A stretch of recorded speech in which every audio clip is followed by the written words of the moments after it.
레전드 사업가 토니 로빈스의 인터뷰입니다.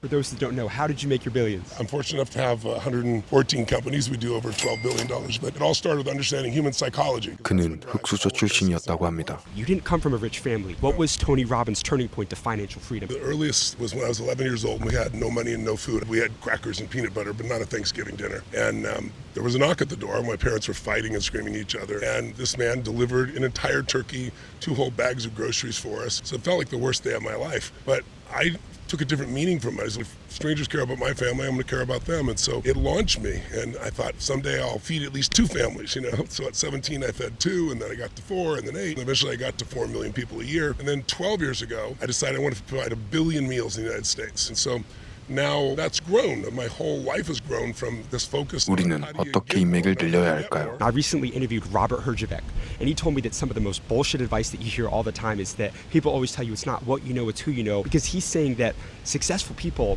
aren't necessarily going to give you the time of day if you don't have value to offer them. So I want to ask you for your advice to that young person out there trying to attach themselves to the right people. They may not have a lot of credibility. What would you do if you were them? Your best networking tip to the younger generation. I'll tell you what Jim Rohn taught me, because it's the best advice I ever got. I was 17 years old and I went to work for him because I loved what he was teaching. I thought he was a genius in business and philosophy and so forth, the strategy. And so I went to him one day and said, I've got 4 fathers. They were always broke. They were good men. Help me understand why we're broke. Like no money at Thanksgiving. I don't understand. It doesn't seem fair that some school teacher makes in those days $40,000, $35,000 a year, and this billionaire hedge fund guy makes $1 billion in a year. And he said, Tony, listen to me. We're all equal as souls. You're right, but we're not equal in the marketplace.